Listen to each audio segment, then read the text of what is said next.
Once a boy in a colorful robe, now a slave in a foreign land. Joseph had lost everything, his home, his family, even his freedom. But he had not lost his faith. And God had not forgotten him. Joseph was taken to Egypt and sold to a man named Potiphar, an official of Pharaoh and captain of the guard. Though far from home, Joseph worked faithfully, and the Lord was with him. Everything Joseph touched prospered.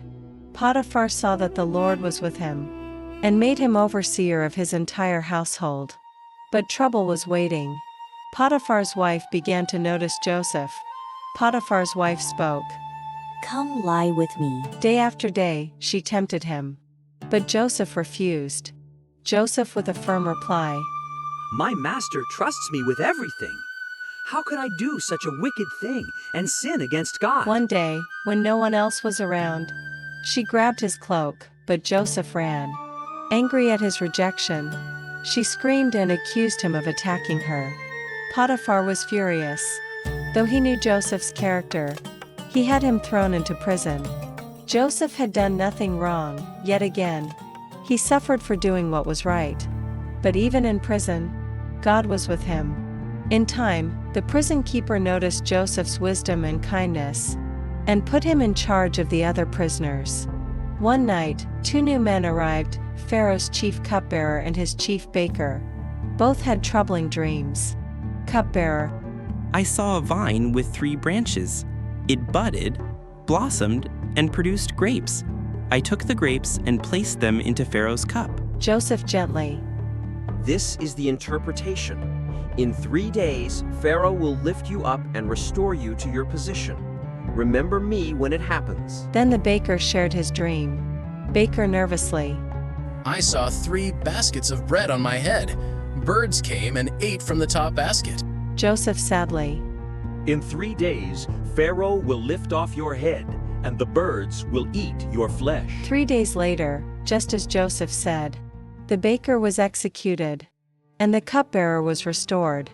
But the cupbearer forgot about Joseph. 2 years passed. Then Pharaoh had dreams, troubling ones. The Pharaoh frustrated. I saw 7 fat cows eaten by 7 thin ones, and 7 full heads of grain swallowed by 7 thin, scorched heads. None of Egypt's magicians could explain it. Then the cupbearer remembered Joseph. Cupbearer to Pharaoh. There is a Hebrew in prison who can interpret dreams. Joseph was quickly brought from the dungeon, shaved, and given clean clothes. He stood before the most powerful man in the world. Pharaoh. I hear you can interpret dreams. Joseph humbly replied.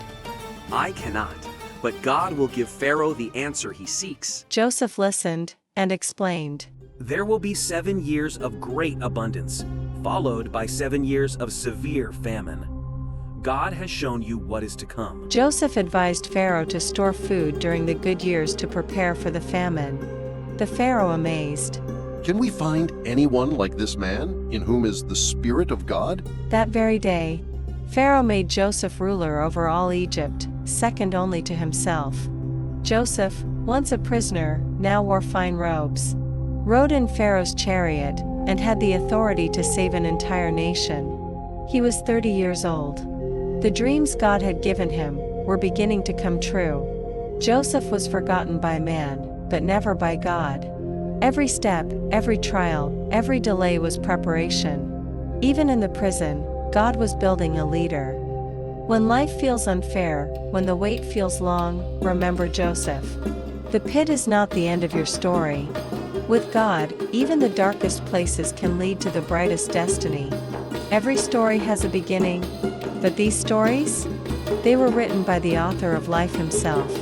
From miracles to mercy, from brokenness to redemption, stories of grace brings the Bible to life, like you've never seen before. Like this video if your heart was moved. Share it to shine the light further. Subscribe and be part of something eternal. Because these aren't just stories, they're the echoes of grace.